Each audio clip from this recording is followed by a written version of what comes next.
नहमदुहु व नुसल्ली अला रसूलिहिल करीम अम्मा बाद फ़अऊज़ु बिल्लाहि मिनश शैतानिर रजीम बिस्मिल्लाहिर रहमानिर रहीम रब्बि इश्रह ली सदरी व यस्सिर ली अमरी वहलुल उक़दतम मिन लिसानी यफ़क़हू क़ौली वजअल ली वज़ीरम मिन अहली अल्लाहुम्मा फ़क़्हिना फ़िद्दीन अल्लाहुम्मा इन्नी अस्अलुका इल्मन नाफ़िअन रिज़्क़न तय्यिबन व अमलन मुतक़ब्बला आमीन सुम्मा आमीन। अस्सलामु अलैकुम व रहमतुल्लाहि व बरकातुहू। हमारी सूरतुल मुल्क की तफसीर का सिलसिला जारी है। अल्हम्दुलिल्लाह, अल्लाह सुब्हाना ताला की तौफीक से आज हम आयत नंबर 9 करेंगे। बिस्मिल्लाहिर्रहमानिर्रहीम। फरमाया गया, क़ालू, वो कहेंगे, बला, क्यों नहीं, क़द, यकीनन, तहकीक, जाआना, आ गया हमारे पास, नज़ीर, एक मुतनब्बे करने वाला, डराने वाला।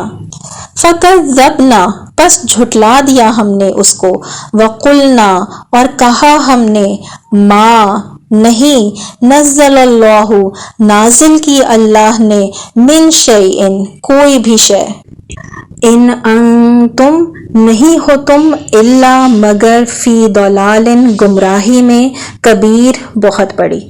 तो गोया इस आयत में फरमाया गया कि वो कहेंगे कि क्यों नहीं, यकीनन आ गया हमारे पास एक तंबीह करने वाला, डराने वाला, बस झुटला दिया हमने उसको और कहा हमने, नहीं नाजिल की अल्लाह ने कोई भी शै, नहीं हो तुम मगर गुमराही में बहुत बड़ी।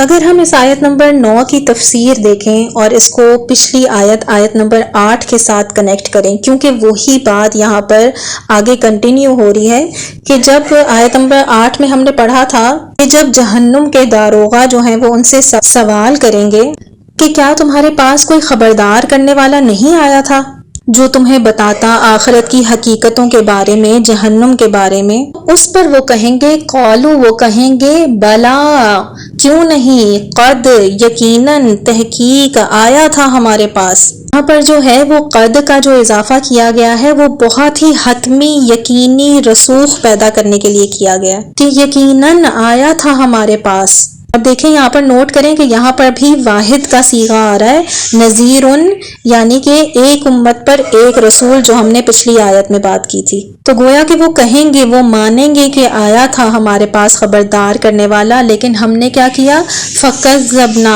बस हमने झुटला दिया। और झुटला कर हमने क्या कह दिया कि अल्लाह ने तो कोई शय उतारी ही नहीं है, यानी अपनी बात से फिर गए। कैसे फिर गए, क्या कहने लगे कि अल्लाह सुब्हाना ताला ने तो कुछ भी नहीं उतारा, ये तुम अपने पास से बातें करते रहते हो, ये जो मौलवी हजरात है खुद ही डराते रहते हैं, अल्लाह ने तो कुछ उतारा नहीं, अल्लाह ऐसा जालिम नहीं हो सकता। इन्हीं लोगों के लिए आयत के अगले हिस्से में फरमाया गया, इन अंतुम इल्ला फी दलालिन कबीर, कि नहीं हो तुम मगर गुमराही में बहुत बड़ी, यानी कि तुम लोग खुली गुमराही के अंदर भटक गए हो। यहाँ पर अंता का लफ्ज क्यों आया, क्यों कहा गया, क्योंकि सबसे पहली बात तो ये देखें कि एक रसूल का इनकार तमाम रसूलों के इनकार के मसावी है, लिहाजा एक रसूल की नफी की गई तो गोया तमाम रसूलों की नफी कर दी गई, इसलिए यहाँ पर जमा का सीगा आया है। लेकिन उलमा के नज़दीक ज़्यादा करीने और कयास की बात यह है कि कोई रसूल ऐसा नहीं गुजरा जिस पर कुछ लोग ईमान ना लाए हों, और वो लोग भी फिर दाई हो जाते थे। जैसे मोहम्मद सल्लल्लाहु अलैहि वसल्लम पर अव्वलीन ईमान लाने वाले हज़रत अबू बकर सिद्दीक रज़ी अल्लाह ताला अन्हो, और फिर बहुत बड़े वो दाई बन गए थे। और आपको मालूम है कि अशरा मुबशरा जो चोटी के 10 सहाबी हैं, उनमें से 6 हज़रत अबू बकर सिद्दीक रज़ी अल्लाह ताला अन्हो की दावत पर ईमान लाए थे। तो गोया कि ये अंतुम का सीगा आ रहा है, तो नबी और उनके साथी शुहदा नबी के साथ ब्रैकेट हो जाते हैं, उनके वो साथी जो शहादतुन नास पर उनके दस्ते बाजू बन जाते हैं, उनके साथी बन जाते हैं, दीन की दावत और तबलीग के अंदर उनके मददगार बन जाते हैं, यानी ये रसूल के रसूल और रसूल के नुमाइंदे, रसूल के एलची बन जाते हैं। तो ये लफ्ज जो है इस मायने में उम्मत पर भी इतलाक होता है। हमने वो पीछे उम्मत अजाबत पढ़ी थी ना, جو دعوت قبول کرنے والے ہوتے ہیں. تو جو امت اجابت جو ہے ان میں سے جو دست بازو بنے رسول کے، گویا کہ وہ بھی آ گئے ان انتم میں.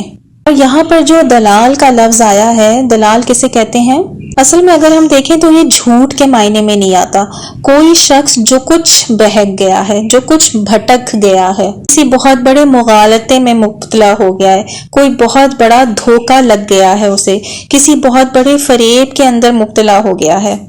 یہ ہے لفظ ان انتم الا فی ضلال کبیر، کہ جو آج تک بھی نبوت اور رسالت کے منکر ہیں، وہی لفظ استعمال ہو رہا ہے یہاں پر. انہی کے لیے کہا گیا کہ یہ کوئی ذہنی خلل ہے.